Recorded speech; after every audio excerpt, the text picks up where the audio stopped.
Hello and welcome to the eOrganic webinar on wild bee monitoring, identification, and outreach in organic farming systems. This is your host, Alice Formiga from the eOrganic Community of Practice at eExtension. You can find all eOrganic articles, videos, and our many upcoming and recorded webinars on organic farming and research topics on our website at extension.org in the Organic Agriculture section. In March 2015, we hosted some of the members of today's research team for a webinar on promoting native bee pollinators. So we're very glad to welcome back Elias Bloom of the Washington State University Entomology Department, who is here along with Rachel Olssen, also of WSU Entomology, and Rosy Smit, who is the Organic Farm Manager at Camp Korey. We also have beekeeper and research team member Bob Redmond online, who's not presenting, but he may chime in during the question and answer session. The presentation will last about 45 to 60 minutes. We'll be reading the questions out loud after the presentation is over, at which time we'll have about 30 minutes for your questions. So with that, I'm going to hand over the slides to our first presenter, Elias Bloom. Hi everybody, thank you for attending our webinar. It's great to have you here today wherever you are. It's wonderful to have anyone who's interested in bee monitoring with us. Since Rosy already did the introductions of the speakers, I'll only just point to you that the speaking order will be myself first, and then Rachel second, Rosy third, and then I'll be speaking again at the end. So if we sort of start switching it up, then you'll kind of know what's going on. In addition to that, I'd like to say a big thank you to our funding sources right off the top here. None of this research would be possible without them. So our funding sources are Western Sustainable Agriculture Research and Education, the USDA, the USDA Organic Transitions Program, and then the National Science Foundation. So a big thank you to all of them for their funding and their support of this project.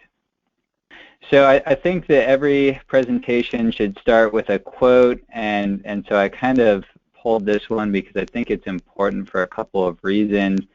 First, I think it's important to note that a lot of organic research in the United States didn't really start to pick up until about 1980, and that's when this report was published by the USDA. And in that report, about 36 years ago now, it said that basically it's of the utmost importance the USDA develop research and education programs and policies to assist farmers who desire to practice organic methods. So today's presentation is really about how research can be used to develop education programs and help farmers who want to practice organic methods. And that's really the importance of this presentation. And another kind of brief introduction to our team. Here is Bob Redmond down on the left here. He's a co-PI. And Bob's been instrumental in our outreach programs and our education programs. Then here I am, so just in case you're wondering what I look like, that's me.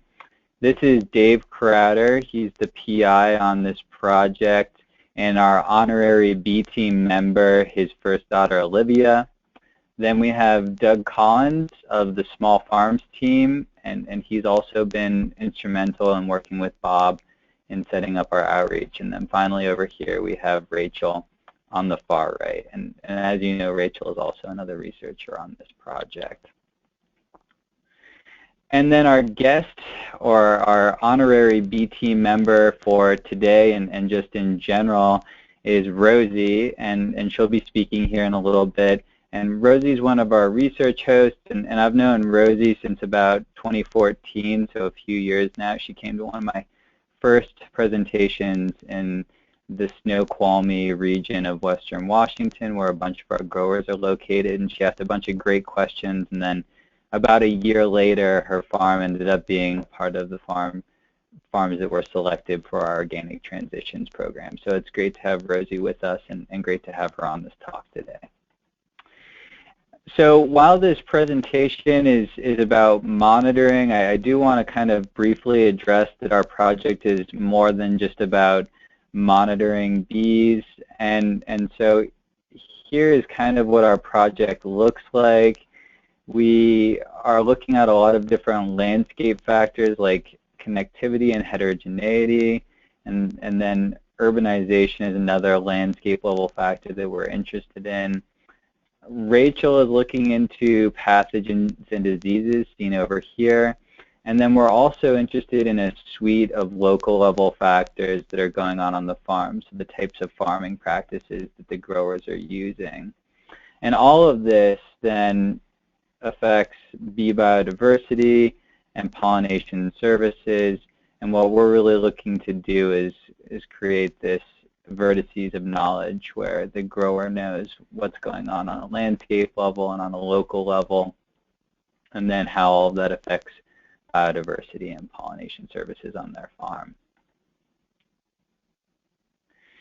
And while we are investigating all of these different factors like I just described to you, the focus of the presentation is actually just monitoring and then how our monitoring efforts have informed us on what we know about biodiversity and pollination services, and then where that all comes together to what we can tell growers.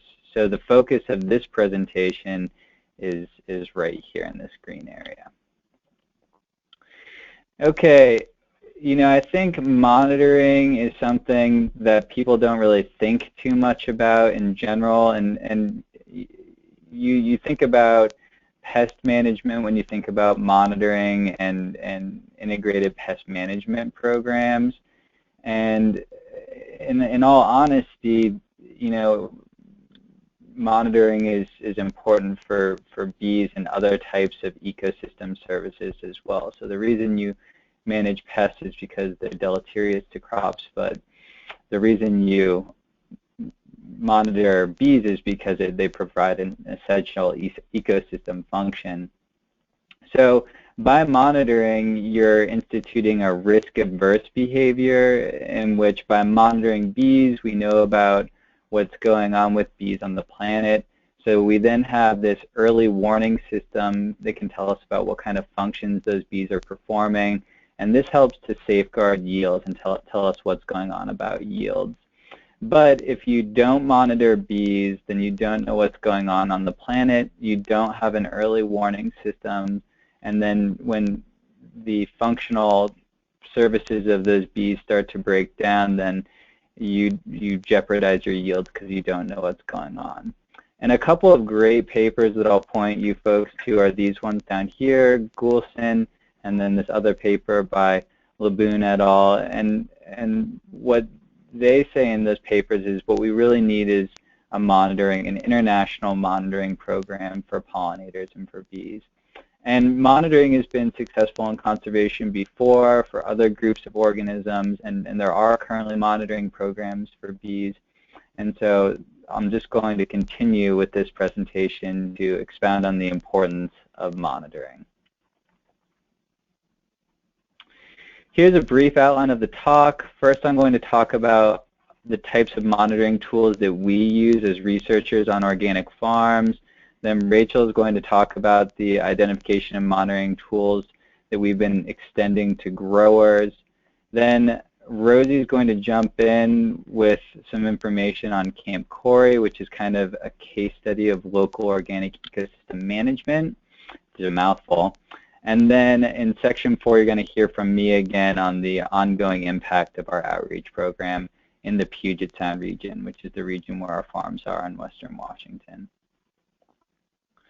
Okay, so we are located here in Pullman, Washington, and that's where I'm talking to you from today, but our research sites are out here.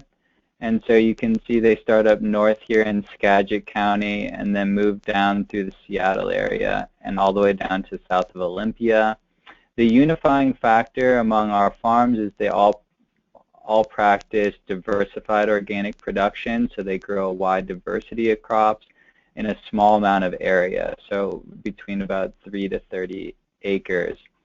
And then for the organic transitions program, we're looking at how the time of how being involved in organic farming for a long time can have an effect on bee communities. And then also for our other landscape factors, we're looking at the impact of spatial connectivity and heterogeneity, but also the impact of urbanization. So you can see we have a lot of farms here in the Seattle area, Tacoma area, Olympia area that are all embedded in an urban matrix. Here's an example of one of our urban sites. So these sites are diverse and they practice organic methods. And you can kind of see that they're composed of ornamentals, food crops down here, and then they might be surrounded by like a woodlot, but there are houses back here behind these trees. And then there's also some impromptu types of not necessarily managed habitat, but habitat for bees. So there might be cavity nests in some of these older wooden poles, and then also bare ground that's not actively managed either around their paths or in the plots themselves. And then here's an example of a rural certified organic site. So you can see that the blocks of crops are quite a bit larger. We have some flowering food crops here, root vegetables over here, intermixed with agricultural weeds.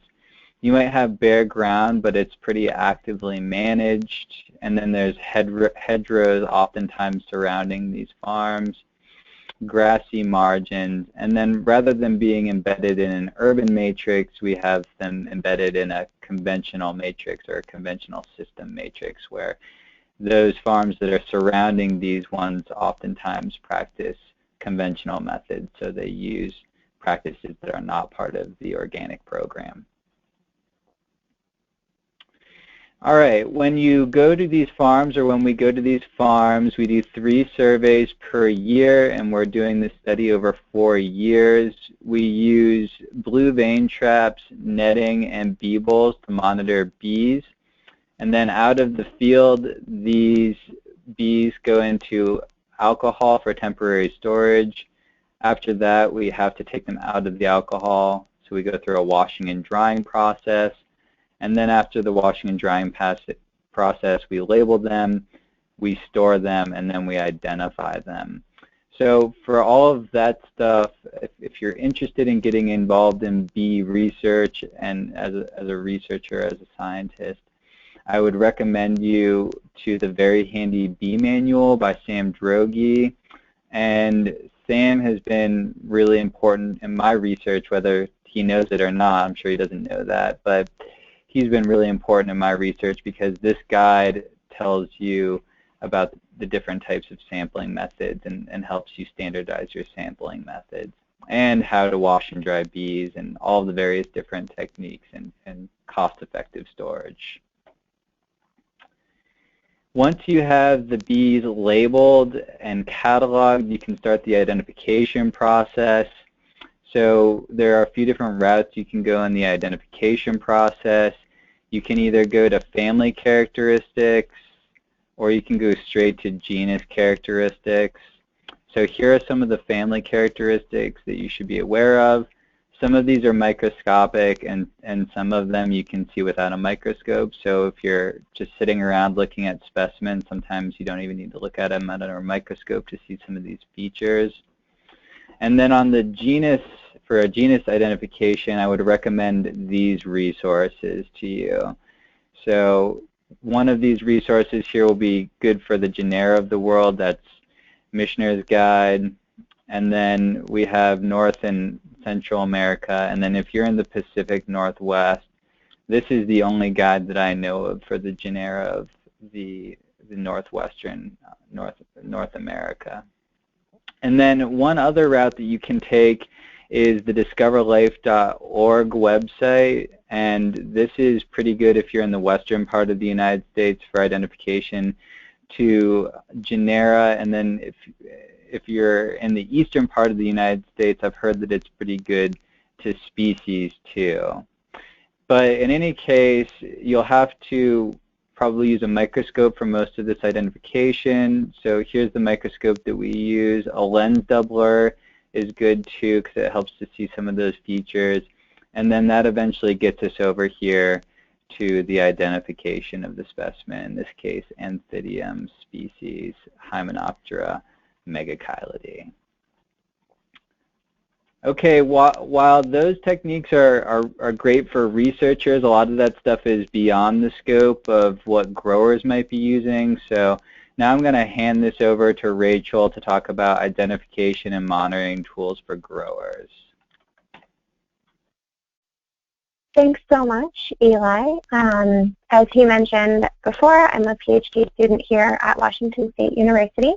And Eli kind of told you about how we do some of our collections, but some of them aren't necessarily immediately available for growers. So I'm going to talk to you guys a little bit about how you can make some of the same types of observations that we do at home on your farm. Okay, so before we can talk about insect identification, it's important to know a little bit about their anatomy. All insects have some things in common, including 3 body segments, 1 pair of antennae, and 3 pairs of legs. The head here is sort of the center of their sensory region. They have their eyes, 2 sets of eyes. They have their antennae, which they use to feel and kind of smell, and then they also have their mouth part. The thorax is the center of their movement. So their thorax is where you'll find the connection for their wings and also for all of their 3 pairs of legs. And then the abdomen is the third section that houses most of the digestive structures, the reproductive organs, and externally can have various markings that will allow you to hopefully be able to identify them. And if we have other entomologists listening in, you might recognize this bee as a kleptoparasitic species. This is a Sphecodes. And that means that they don't actually collect pollen, but rather they lay their eggs in the nest of other bees. So I'll talk about how that is important in just a second, but I thought that this photo showed the sort of general insect body form really well. So all bees, like other insects, do have those 3 body segments, the antennae, the 3 pairs, the antennae, the 3 pairs of legs, and the 3 body segments, but they all also have a couple other things in common, and all comes with an asterisk, which I'll get to. But all bees do have these elbowed antennae, so kind of like you see here, or like you could imagine on your arm, there's this bend here, this jointed bend in their antennae. All bees also have 2 pairs of wings, so 4 wings total. You can see we've got the 4 wings, the front wings are a little bit bigger, and then the hind wings are a little bit smaller. And then the asterisk comes in here with the pollen carrying device, because while all female bees mostly will have some sort of device for carrying pollen, the male bees won't have that. And as I mentioned, the kleptoparasitic bees also don't have it. There is also a small group of bees that carries their pollen internally. But for the most part, the female bees that you'll see flying around will have some sort of device for carrying pollen. So there are approximately 4,000 different species of bees in the United States alone, which can make them really difficult to identify. So we've grouped them together into 5 morpho groups with some common traits. And what I want to point your attention to are these identification codes. Here we've got HB for honeybees, or GB for green bees. You'll start to see those, and I'll refer back to them when I start talking about monitoring. But as I mentioned, we have put these bees into 5 different groups that will allow sort of quick and easy identification while you're walking around your farm. So we have honeybees, bumblebees, other large bees, green bees, and small bees.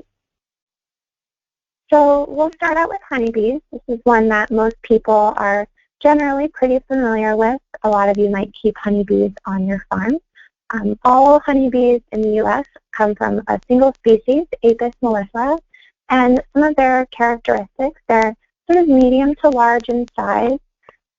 They can range in color from dark brown all the way up to a golden yellow.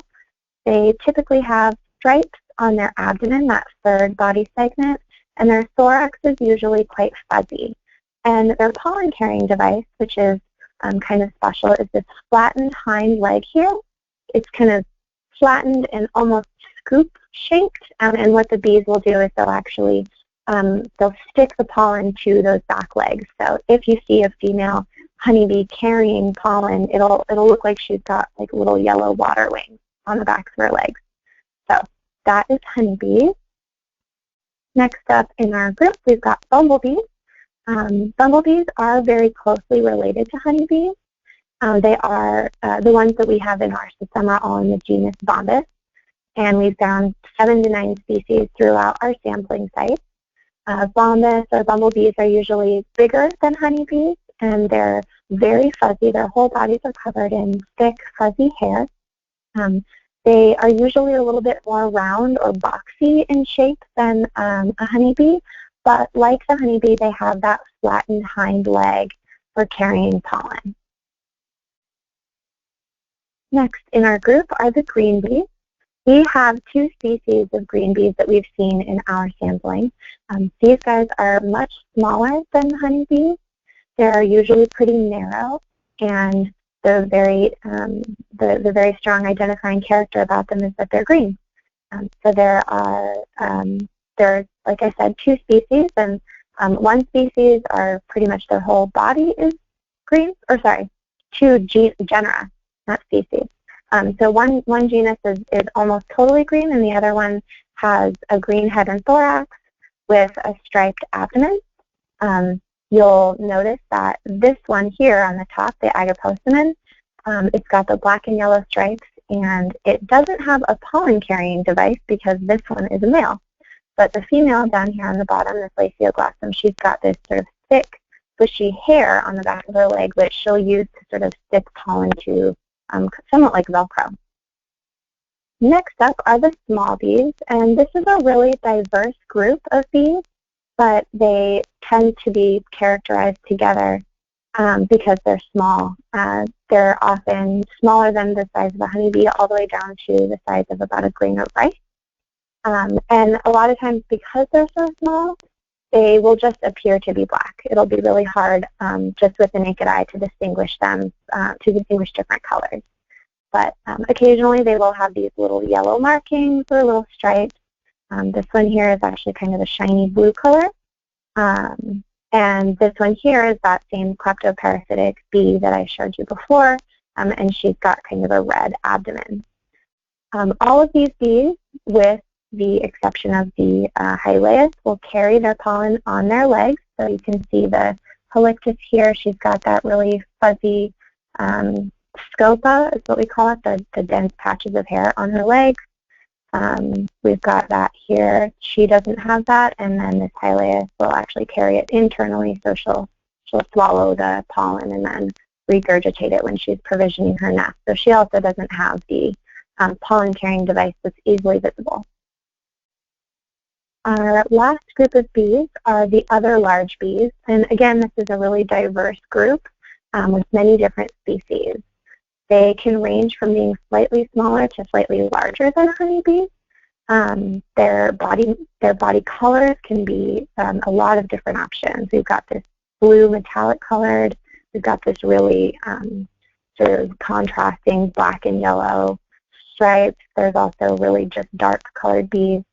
And some of the different characteristics encompassed in this group include potentially really long antennae or very, very thick scopae on the backs of the legs.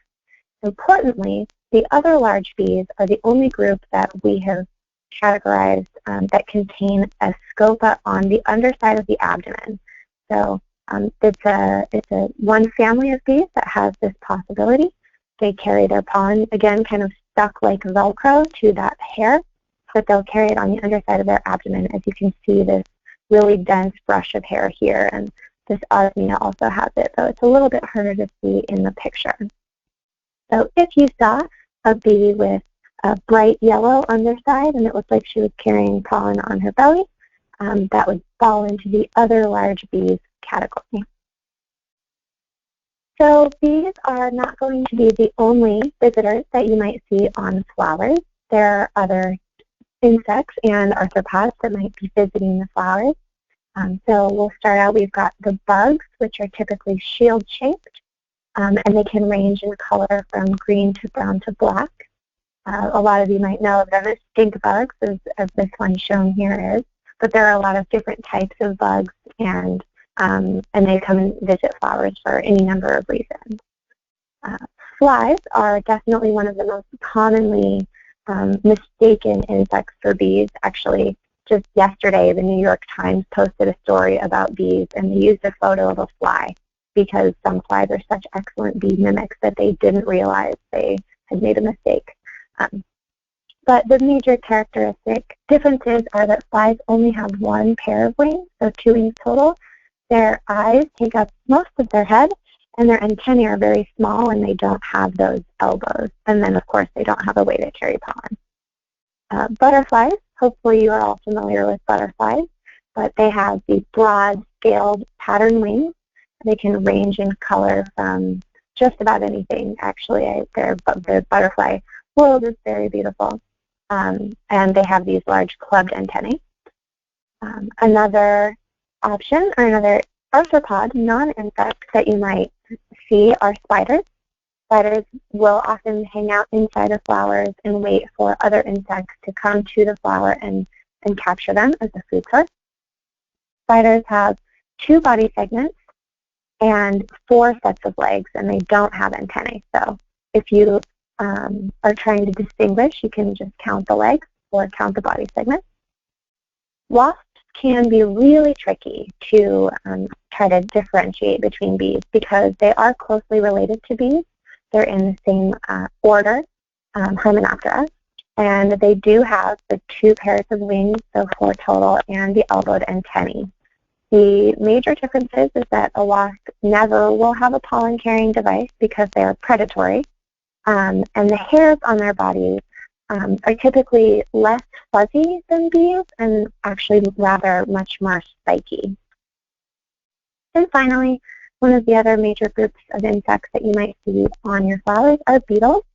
Beetles commonly will visit flowers, they'll eat pollen, drink nectar, and sometimes are also predatory like the spiders. But the best way to distinguish a bee from a beetle is that the beetle will have a hardened outer wing that acts as a protective shell. So now that you know who might be coming to visit the flowers in your field, you can start making some observations.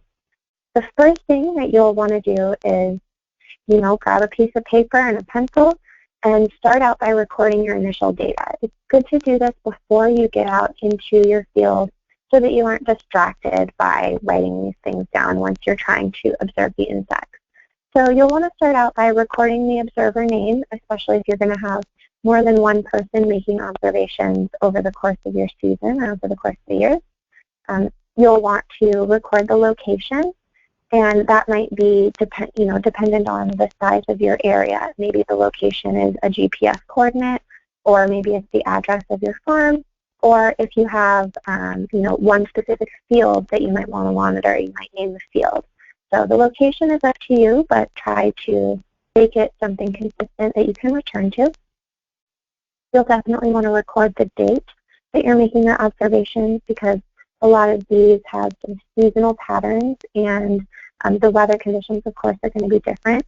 You'll also want to mark down the time that you start making your observations because, as I'll mention, bees have sort of time limits on the time of the day that they're out. And then, of course, you'll want to mark down the weather conditions. So things like temperature, whether it's sunny or partially cloudy or cloudy, how much wind there is, those kinds of things will all help make your observations really robust and allow you to keep track more clearly of what's going on with the populations on your farm. So as I mentioned, you'll want to take down weather conditions, and there are some ideal conditions for monitoring. Ideally, a sunny day that's at least 55 degrees will be the best for finding bees. They don't really like a lot of wind, so any wind more than 5 to 10 miles an hour might be problematic, especially for some of those smaller bees. And bees keep a pretty regular schedule between 9 and 5, just like a sort of regular office work day.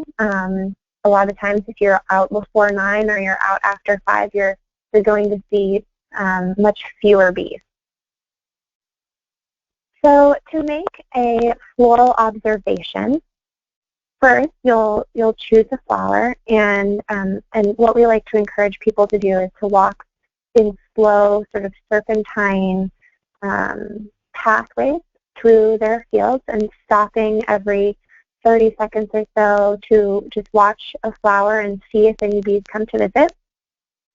A floral visit has occurred when an insect or a bee lands on the flower and makes contact with the reproductive part of the flower.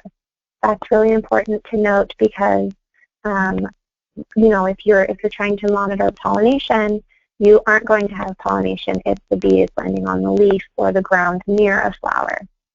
Those might be interesting things to write down, things that you've seen, behavioral observations or anything like that, but an actual floral visit only occurs when the bee is on the flower and not on another part of the plant.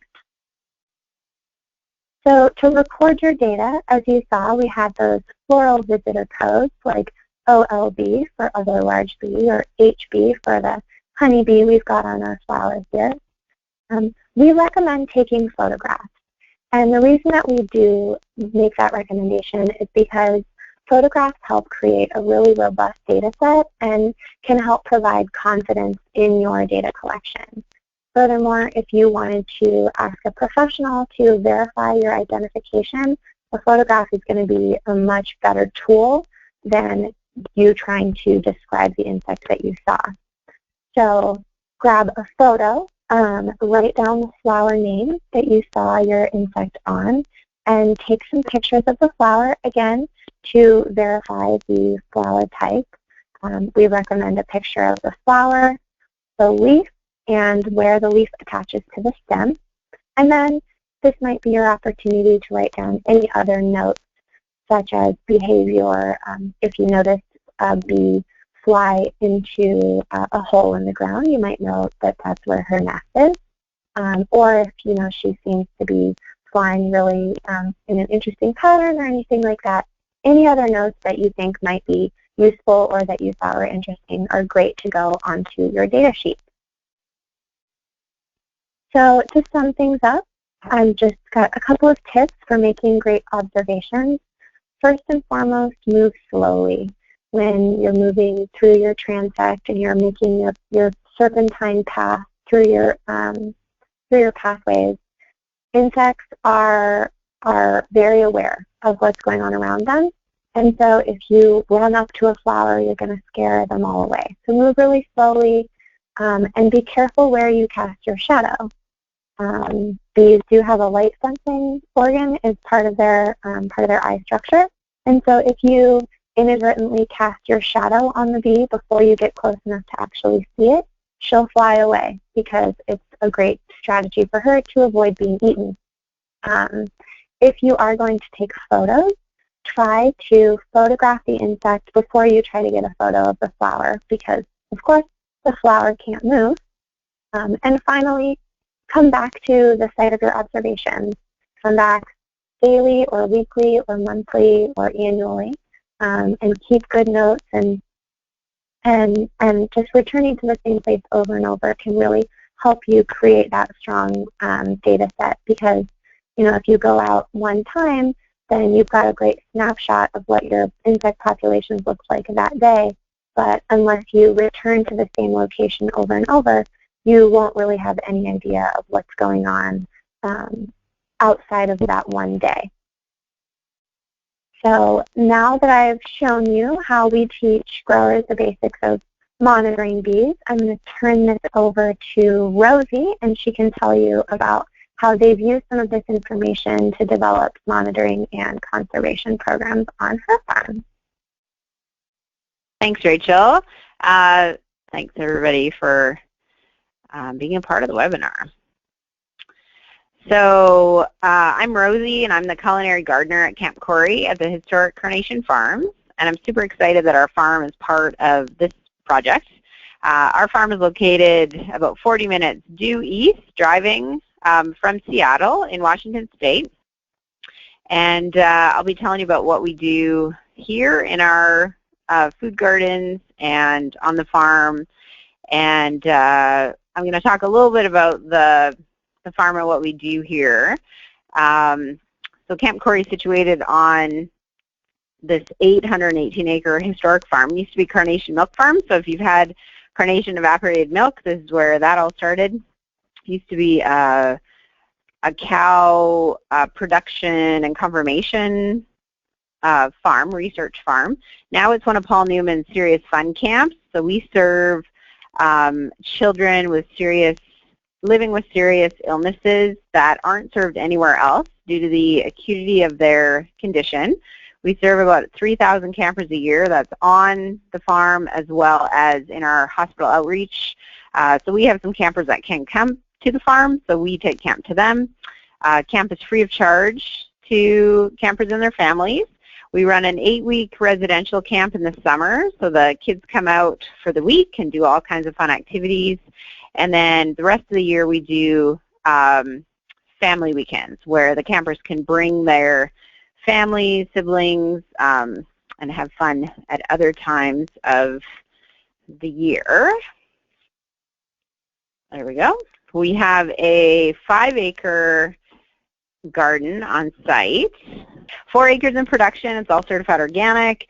We grow a vast plethora of vegetables, herbs, and berries. We have a half-acre demonstration garden that we use as an event space and for educational purposes, and then the rest is in production of food for camp. So we try to have the best food at camp anywhere that's super nutritious and delicious, and we try to introduce our campers to new tastes and flavors, all the while encouraging a healthy, well-balanced diet. So we have an executive chef who builds her menus around what's available from the garden seasonally, and we try to source local, sustainable meats and fruits and other things as much as possible, and just try to have really great food. So the garden itself is situated in the fertile Snoqualmie River Valley. So we're surrounded by farms, and we have the Snoqualmie River bordering us on one side. So we have a lot of wildlife and a very diverse ecosystem. Wildlife in terms of really large wildlife. So we had to put up an elk fence around the garden to keep out a resident Roosevelt elk herd that did a lot of damage in the garden in the first few years. But we also do things like we put up birdhouses, we plant lots of sunflowers and leave those for the birds, and just try to be strategic in dealing with our pest populations, which include everything from flea beetles and cucumber beetles to bigger things like mice and voles and rabbits and things like that. We grow all recognizable vegetables plus some unique stuff. So we don't just feed the campers. And during summer camp, we provide about 2,400 meals a week. But we also do farm-to-table dinners. We have chefs that come in and cook for our donors and guests. We have various outside groups that do events here as well. So we grow all sorts of varieties within a certain vegetable group, like you can see on the right, lots of different colored carrots. We grow lots of different kinds of dry beans and then everything in between from artichokes to zucchinis. And we incorporate that into our meal program. A lot of what we grow we get because of pollinators. So we try to, I'll talk about more about the habitat we try to provide. So by exposing our campers and guests to all these different vegetables and herbs, when it shows up on their dinner plate, they've seen it and engaged in it, and so kids especially are more inclined to eat those, which is pretty cool. All right, so I had talked to Bob in early 2014 about this potential proposed pollinator study, and then he contacted me later following up excitedly because they'd gotten funded, which was awesome. So Eli and Bob came out to the farm and had a look at the property and what we had going on, and it fit, so here we are, which is super exciting. myself, I'm super interested in pollinators and their habitat. I've read a lot regarding how much of our food is resultant of pollination, and I grow a lot of flowers because I like them, and so pollinators come with that territory. And so I started observing them more and more and making mental notes of new ones I saw, and so this was just a perfect segue into more education and learning more about pollinators and also their habitat. Last year, just as a side note, I saw a bumblebee mimicking beetle, which was the coolest thing ever. I'd never seen one, and so the more diverse the garden is, the more pollinators and different species we're starting to see. So in the garden, I'm going to explain some of the practices that we put forth that they don't take a lot more energy from us, but they help with habitat and resources for the pollinators. So up in the top left corner, we grow a lot of sunflowers for cut flower purposes, and they're also a great seed resource for songbirds and local bird species, and bees absolutely love those. So we see a lot of honeybees and bumblebees on those. In the bottom left are zinnias and straw flowers, which are both cut flowers as well, and pollinators absolutely love those.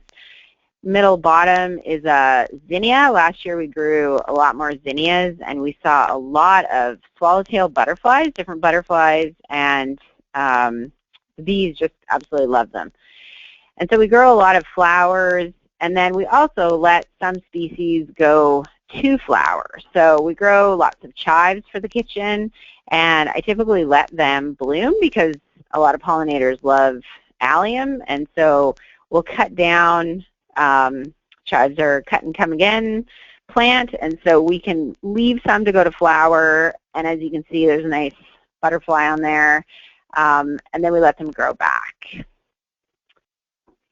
Last year, so over the past couple years, I've seen a lot of mason bees around, which is this little native, looks like a big black fuzzy fly, and they were living in our tool shed that had sort of corrugated boards on the outside of it. So they would use that little corrugated area as their nesting hole. So I knew they were around. So I had this Life Scout build me 4 mason bee houses. And we had some cardboard straws out and some other houses as well. And we strategically placed them around the garden. This one in particular, on this side of the garden, there's a berry patch with blueberries, raspberries, gooseberries, currants, things like that. We put one up on the corner of our outdoor classroom here in the back, and then one out in the field and one on our tool shed. And they were excitedly filled up by the bees, and so most of these houses were full by June last year. So we knew it was good to put them up because the bees could use more habitat. This is also great for programming in the garden, which I'll talk about later, because these bees aren't aggressive, and so when we have campers in the garden in the summer, we could watch them go in and out, and we could talk to native pollinators and the food plants that they were pollinating. So it was really fun for the kids to see those, and also guests to the garden. We always kept some soil bare. This ended up being sort of a mixed flower row where the house was set up, and so we would spade over some soil once in a while just to keep a bit of moist soil available for the bees. So that was a really great addition last year. So here's just a row of mixed flowers that we have once every so often. So there's bachelor buttons, calendula, nigella, some sunflowers, and those mixed rows of flowers are very popular with pollinators. So we plant those every so often in the garden to bring pollinators into the center of the garden as well, and just provide some resources for them. Top right corner, that is Phacelia, and I started growing Phacelia as a summer cover crop or green manure It's really fast growing. The bees absolutely love it. So we usually do 4 plantings a year, and even a 1 row, 50-foot row.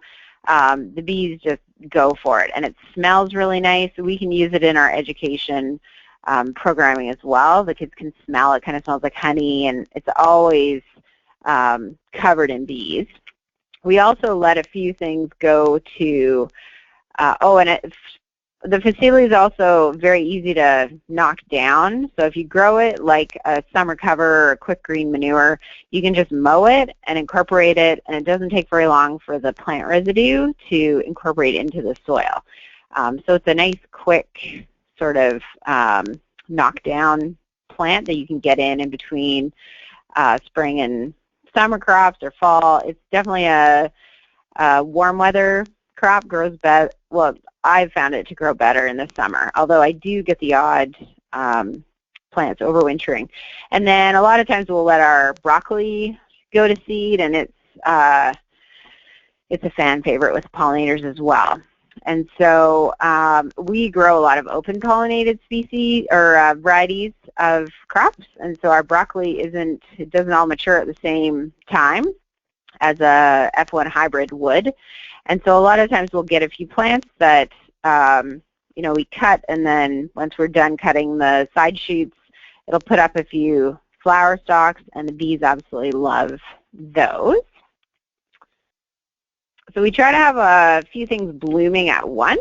Here's some volunteers that are picking bachelor buttons for our kitchen. We put the blossoms in salads and on desserts and things. And then on this side, I let some cilantro go to seed, which turns into coriander. So we have chefs that love using the green seed, and pollinators absolutely love those. And then some calendula at the end. So there's kind of flowers growing through the season, different places, different spaces, and it really helps the pollinators have those resources. On the right-hand side, we always let a few artichokes. So we just have a very short row of artichokes for educational purposes, and then we grow a block of them. And you can see there, I think there's 9 bumblebees on this artichoke flower. And so it's definitely a beneficial plant. And in the past, we've collected seeds. We let it flower and then dry, and then we collect seed from it, and that's what we use for subsequent year's plantings. In this area, we can grow artichokes quite successfully unless we get a real cold snap or a quick cold snap in the winter, and that'll take them out. But this year we had a very mild winter, and so most of our artichokes made it through. And so we let some of those, or the small side shoots, go to flower, and the bees absolutely love those. Okay, so educational programming. During summer camp, the campers come to the garden a day a week, and they spend about 45 minutes with us learning about the ecology of the area. We do soils activities, sensory tours so they can taste, touch, and smell all sorts of things. And it's just great for them to be outside and immersed in nature. So this year, we did a pollinator exercise before we went into the garden. So we got the kids thinking about pollinators and what they do and how they find flowers and why they're important. And then during the sensory tour in the garden, we would observe pollinators. We'd watch mason bees going in and out. We'd look at plants like sunflowers or artichoke flowers, and we'd talk about them working and just, associated pollinator services that they were carrying out. Our programming at camp is food related, and so we also do programming just with vegetables, making food art. On the right, we do other activities, like this is a color wheel activity that we use where the kids have to match up colors on the circle to colors in the garden. And so it gets them looking more closely at colors and shapes and textures. And a lot of times flowers will have bees on them. So or multiple species on one flower, and so they can see diversity, and mostly it's getting them engaged by observation and exposing them to diverse crops and then the associated organisms hanging out with those crops. So a lot of kids are scared of bees, but when they learn about them and we teach them that they're just, working and doing their jobs, they get really interested in them, which is cool. We also, so this is just a shot of kids in the garden. You can see all the borage in the foreground. Borage is a really great bee plant, and it's also edible. It tastes like cucumbers, so that's a fun one for the campers. And so the kids get to taste a lot of plants that are pollinated and or have flowers, so they can kind of relate a little bit to the bees. We also do some static education. So on the left, I had an intern make me an orchard bee informational sign. We had a lot of guests and visitors touring the garden, and so that gives them a bit of information. And then we also have, on the right-hand side, I'm constantly asking our carpenter to make me all kinds of funny things. This is a circle on the back that moves, and it has all different pollinators with information in this cutout. And so the kids can spin it, and we can talk about that particular organism, and then we can go out into the garden and look for those. So a lot of people don't realize that it's not just bees and other bugs that do pollination services, but butterflies and birds and bats and different things as well. So planting for pollinators, we use Phacelia and buckwheat and let it flower, and then we mow it down and till it in. I've found some of the most beneficial flowers for bees are bachelor buttons, calendula, sunflowers, zinnias, nasturtiums are a good one. They're also edible, and borage. And then if we can, we will let flower cilantro. Some of our brassicas, like kale in the spring, broccoli, we'll let some of our artichokes create flowers, let the chives go to flower, and we also do a lot of seed saving here. So we grow scallions and leeks for seed, and they're always absolutely covered in bees. Anything in the mint family, so anise, hyssop, spearmint, lemon balm, we typically will let some of that go to flower as well. So we'll be cutting it and harvesting it, but we'll let some plants create flowers, and the pollinators really go for those. Some of our seasonal practices, on the left, this is a weed called henbit. It's in the mint family. It has a square stem, and it's a really great ground cover weed that blooms very early. And so a lot of times I'll see bees on this end of February, beginning of March, and it's kind of everywhere, but it's not a horribly invasive weed like buttercup or something like that. So we can till it in, and it gets rid of it pretty easily. And then on the right-hand side, we just started doing this last fall, is we'll leave rows of herbs or flowers and just leave the stems and the biomass over the winter, because there's certain kinds of bees and pollinators that overwinter and harbor in those stems. So what we've learned during this project is that basically native pollinators need adequate food and habitat resources to sustain healthy, diverse populations needed to effectively pollinate our crops. And so we've learned a lot about identifying bees and pollinators, and now I've been really observant to green bees just because they are so cool looking. We tend to look for big stuff, like we have a lot of different bumblebees in the garden, but now that we know about them, we look for the smaller stuff. Also beneficial plants and plant families for pollinators, preferred habitat, and how and where they overwinter.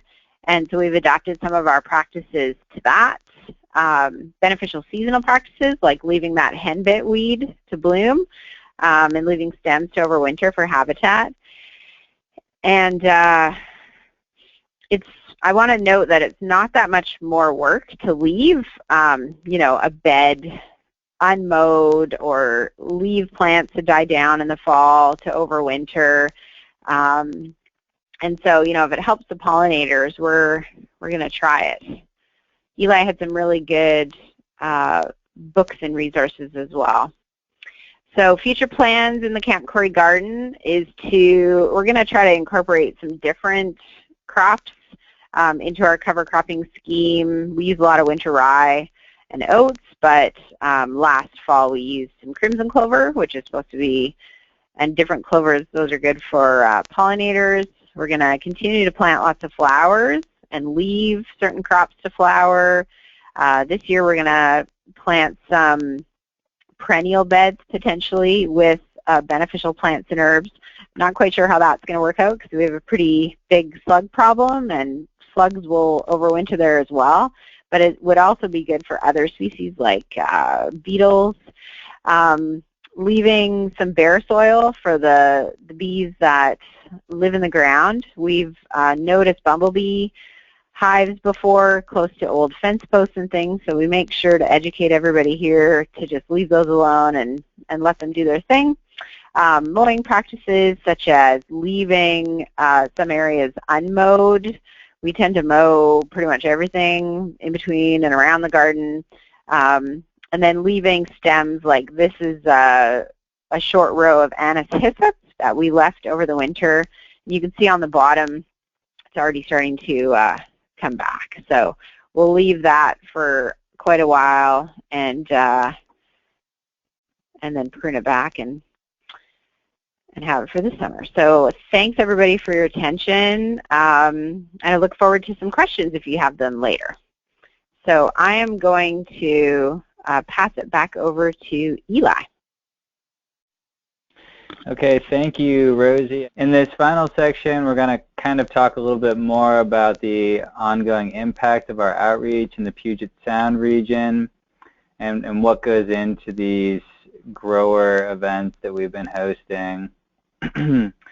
So the pre-event planning is actually pretty extensive. You know, as a researcher, you know, if you're considering doing one of these, you'll remember Rosie saying that it takes a number of months to kind of get involved with the program and plan one of these. It takes about 6 months total to start the dialogue with the host and then advertise the event and get everybody enrolled. So this year we had 3 of these events, and over the course of this project we're going to have 9 total. So we have 3 years to do the project. We're going to do 9 of these. So actually at the event itself, they are 4 hours long, and it takes about 2 hours to set up and then 2 hours to break down on the back end.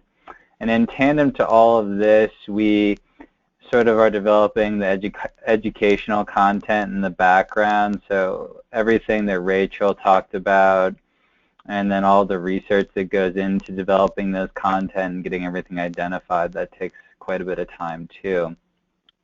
So when we're selecting our sites, if you remember from the beginning of my presentation, we have farms that are throughout the Puget Sound region. So we had 2 basic criteria for the farms that we wanted to work with for these field day events. One was that we wanted to get out to communities that might not necessarily be able to have this kind of content otherwise, so essentially underserved communities. And then we also wanted to cover all of our regions. So what we ended up doing was having 1 event south of Olympia, 1 around the Seattle area. That one was at Camp Korey, and then 1 up in Mount Vernon. And that strategy appears to have worked pretty well to kind of at least give people the opportunity to attend the event. And so I did a little bit of a hub-spoke analysis here. And for all of the sites, not just the one shown on this map, the event site was within 25.7 kilometers. So about an hour's drive, and that's kind of what we were shooting for, is that like everybody could get there if they were to drive for an hour to get to the event. And then some people are, of course, much closer than that. The events themselves are organized in this fashion. So we have opening remarks by Bob Redmond, our co-PI and event organizer, and then also we have some opening remarks by our grower host. So in this case, that would be Rosy making these opening remarks. And then I did a lecture, a 30-minute lecture, and the lecture for this content was centered around the decline of bees and that Olssen 2015 piece. I kind of read that and it blew my mind, so I thought everybody needs to know about this paper. So I'd kind of, developed a discussion of that paper and then also integrated some ideas about monitoring and then a lot of content on organic farming and how organic farming practices might affect bees. After the lecture, we broke the event attendees down into 3 different groups. So one group was able to go to a identification station here, and another group went to a field identification station, and finally the third group went to a grower-led farm tour. And then after those groups, we broke everybody back down into one large group and did a survey, and then we had Q&A followed by a potluck. I think that it's kind of important to address the fact that each one of our field day events were kind of unique, so I threw some slides together just with some pictures so I could discuss what they looked like, and you all could get a feel for how diverse these events actually were. So this was our first field day. It was actually at Wobbly Cart Organic Farm, which is south of Olympia, Washington. We had about 50 attendees, about 35 attendees total that took our survey at the end. And so you can see that there are young people that are here, and then there are other people that are perhaps a little bit older. And there appeared to have been varying levels of experience, and in total I think from the survey we found that in total everyone there had 123 years of farming experience. So here's the identification station. Here are the insects that were available for people to look at. Not only were there bees, but we also had folks look at flies, wasps, beetles, bugs, and butterflies. And like Rachel mentioned before, just getting to the point where people can identify the difference between bees and these other groups appears to be a pretty big step, because I think there's a lot of confusion, especially with the groups that mimic bees. So a couple other pictures here just for your viewing pleasure, but also instead of a grower-led a grower-led walk, we were still experimenting with the design of our field day, so we had a trapping and monitoring table at this event. So here's Bob Redmond, and here's his group members, and on the table you can see all the different kind of trapping. Here's some bee bowls down here, some nets. So you can kind of see that this was something we experimented with as an option. And then finally the Q&A. Here I am, and here are all of the attendees, and then also Bob was sitting back here and Rachel. So it was pretty free-flowing dialogue. It kind of looks like everybody's looking at me, but it's kind of intimidating. But the dialogue was really great at this field day, and a really cool event, really cool farm. So here's the field day at Camp Korey, the one Rosy talked about. You can see here's Rosy giving her opening remarks. Here's actually Rachel is here giving a lecture on BID at the identification station. And then here's a picture of my lecture at the beginning. So you can kind of get an idea of, each step in this process of running these field days. It was really a team effort. No one could, it'd be really hard to do one of these by yourself. Okay, so, and then in our last field day, we were at Viva Farm in Mount Vernon, Washington. That's the one that's up north of Seattle by a couple of hours. And, you know, this event was special because it filled our criteria for reaching out to underserved communities. So Viva Farm is an incubator farm for Latino and Hispanic people to get a start in farming. And so, you know, we were expecting that those groups would attend our field day, and we had the support of the staff. And what we actually ended up with was some community farmers, some farmers that take part in our study, and then also some farmers that are farmers at Viva Farm too. But, you know, it's interesting to note that there's actually an event here the week before, so many of the farmers had given up their time to go to that event. And then so the anecdotal feedback was that we kind of got low attendance for this event because they had kind of given up their time to go to the event that happened the week previous. So it's important to note if you're trying to run one of these events, scheduling and planning is of the utmost importance, actually knowing what's going on. They have a farm stand on property, so that's down here, so that was pretty cool. And then here's when we did the field identification, we were looking at some everbearing strawberries here. The surveys that we administered at the end of the field days, they took about a month to develop. We used a Likert scale. We had 14 quantitative questions and 1 qualitative question. That then went through our IRB, our internal review board, which takes about 10 days to do that. And then we ended up using it at 2 events. It was available for our Camp Korey event and then also for our Viva Farm event. But it wasn't actually used at our Wobbly Card event because it wasn't ready for that event. So we actually used a different survey provided by the Small Farms team to get some data off of that. So after you use it, you end up with some qualitative data. So I used a mask over this qualitative data. So this is just a really basic word cloud that you could do, but also there are a lot of alternatives that you can use to look at qualitative data. And then this is just one example of some quantitative data, and I thought this one was kind of cool. I will use field day content to assist my monitoring efforts outside of the field day.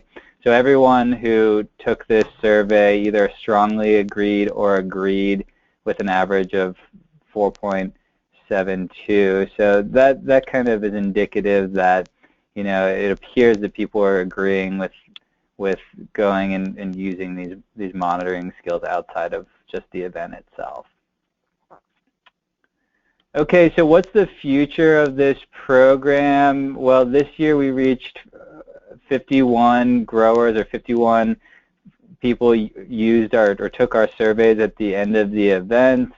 So the future is that we're refining our content, and we're trying to kind of turn some of that stuff into an extension guide, so that's in preparation. And then also we're trying to improve our community collaboration to get more people out to these events. So here are some of the community collaborators we're going to try to work with that we haven't been working with before. So everything from 4-H to Future Farmers America to more local groups like the Seattle City Department of Neighborhoods. So we've already selected our hosts for 2016. Here are where the events are going to be: the Evergreen State College, there's a certified organic farm there, Oxbow Organic Farm and Education Center in Carnation, Washington, and then the WSU Mount Vernon Extension Center. So once again, 3 different places at 3 different times of the year. And then that content is going to be a refinement of the content that we used this last year. So we're going to do another year on monitoring and identification of bees. And then our proposed content for 2017 is going to be habitat restoration, which we're doing some projects with different types of habitat treatments on these farms. So largely what happens is we do experiments and then we model our outreach and extension activities off of what the outcomes of those experiments tell us about how habitat or how habitat affects bees, or what types of bees you're seeing on these farms. So in conclusion, I think the big takeaway here is, whether or not you're a farmer or a researcher or, an extension person, or just someone who's interested in bees, get involved. There's a lot of different ways to get involved. And so, I think the most important thing to do is just kind of get out there and find a program that you like. And there's a lot of citizen science programs out there that you can get involved with, or find researchers who are in your area who are promoting these events and get involved with them if you want to learn more about bees in your region. And then one way to learn more about what we're doing and get involved with what we're doing here, if you're in the Pacific Northwest or just want to learn more if you're throughout the United States or beyond, is at our website, www.northwestpollinators.org. And then finally, let's save the world. So let's monitor bees, know what's going on our planet, and really secure those yields and have a sustainable existence. So thank you all so much for your time. Oh yeah, here's some resources: the very handy bee manual. Here's that Olssen piece that I mentioned to you before, and some other pretty helpful information that you can go ahead and look into, if you're trying to do citizen science, or if you're actually interested in identifying bees to the genera level. There's some good ones in here too. And then of course I want to acknowledge all of our farmers and urban gardeners out here in Western Washington. Our funding sources: the USDA Organic Transitions Program, Western SARE, and the National Science Foundation. We have some research partners and collaborators at the Washington State Department of Agriculture. I want to thank them too. My research advisor, of course, Bob Redmond, who's on the line and be able to take questions if you have them, and Doug Collins. And thank you again. I know that everyone is really busy out there, so if you have any questions or comments, please go ahead and extend those, and we'd be happy to answer any questions that you have. Okay, thank you. I'm going to just go back to the resource slide in case anybody wanted to copy some of those down or just look at them a little more closely. We're going to be taking some questions now, and we've run a little over time, so I think we should probably try to keep the answers a little bit concise just so that we have enough time to get through them. I know we've gotten several questions already, and one of them was, do you have any good resources, recommendations on how you identify bees in the larval stage? Because there are people that just don't know how to identify things if they dig a spade into the ground and see something. So do you have any resources on that? I unfortunately don't have any good resources for that. It's kind of a bummer, but most insects are much more difficult to identify in their larval state because a lot of them are very similar to each other, even across orders. And so in the larval stages, they are very difficult to identify. I don't know of any resources that might be helpful. Okay. All right. If anybody else thinks of anything or comes up with something, definitely chime in. Which bees are... I'll just comment briefly on that, is that, if you're identifying this group, if you think you have ground nesting bees in an area, if you can collect an adult and then get that adult identified, then that might be useful.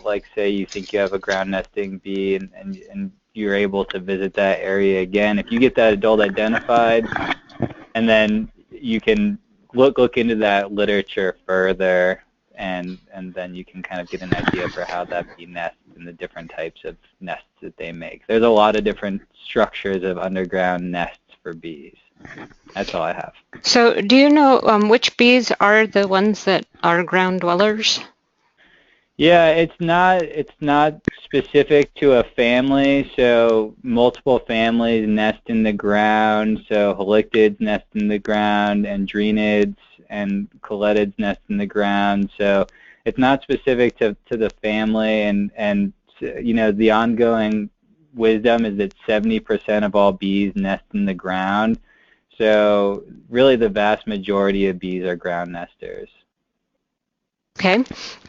This is probably a question for Rosy. What kind of pollinator signage have you found that is effective and attractive or interesting to the public, especially youth?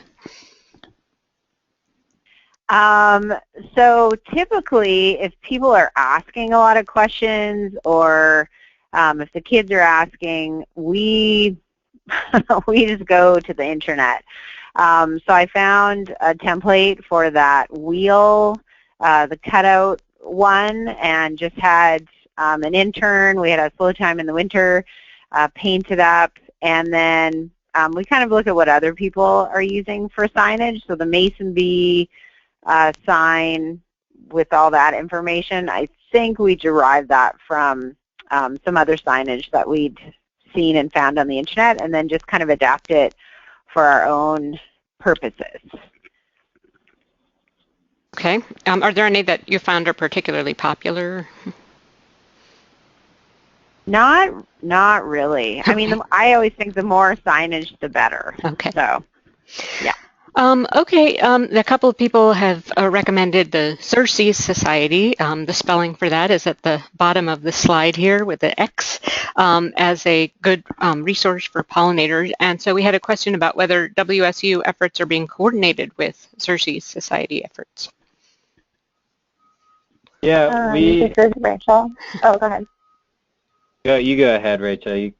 That's fine. Oh, I was going to say that I personally have not done much coordination with them, although I've done a little bit of communication with them. But I know as sort of a department, we do have some communication. Bob, maybe you want to jump in for a minute and talk about our Pollinator Week event? Sure. In terms of collaborating with Xerces, this project has worked with them a bunch. They're really active with all kinds of organizations and very supportive, and we've leaned on them. Last year, for the second year, we hosted a Pollinator Week lecture, and Eric Mader, the co-director of the Pollinator program for Xerces Society, spoke at that at Town Hall Seattle. And I know they've given Elias some advice on some seed research that's part of this project, and there's loads of publications that we avail ourselves of, both in courses that we present and on our website. So short answer is yes. The longer answer is we're not formally integrated with them on this research. So someone wants to know, what do you do with your observational data? How is it used? Sorry, was that directed to farmers?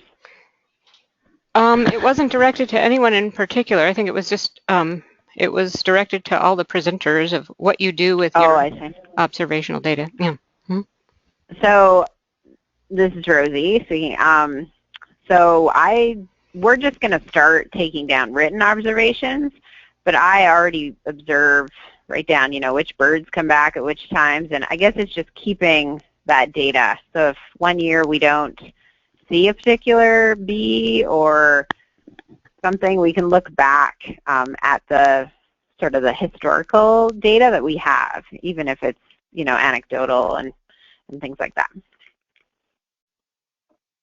Okay. Are there any blueprints online anywhere or on your website for the bee houses, like the corrugated ones that you had? So we actually came up with that blueprint with the Eagle Scout. I had received a bee house like that. I think it was from Crown Bees, and so I wanted something like that, but in a larger size. So there was more holes in it, more tubes in it. But we came up with that. But you can search online, and there's various websites that have mason bee house design blueprints on them. Great. Okay. Do you have any suggestions or tips for monitoring in high tunnels? I can jump in on this one. So a lot of bees won't actually go into high tunnels very actively. Bumblebees will, and some of the smaller native bees will. but honeybees typically won't, and in general, a lot of bees won't go under the high tunnels. So otherwise, though, in terms of just monitoring tips, it shouldn't be much different, as long as you know that you shouldn't necessarily expect to see as many bees as you would see outside. Okay, great. If anyone has any more questions, feel free to type them in, because this is your opportunity. So we'll just give folks another couple seconds in case anyone else has any questions. Meanwhile, I just wanted to say that we did record this webinar, and you'll be able to find the recording in our archive within the next 2 weeks. And you can find our full list of upcoming and all our archived webinars on the first link on your screen. And if you have any general questions about organic farming, feel free to use the e-extension Ask an Expert service. So it looks like that's it for questions, but I'd like to thank those who did submit questions, and thank you, Eli, Rachel, and Rosy, for presenting your work today, and we look forward to future webinars from this project.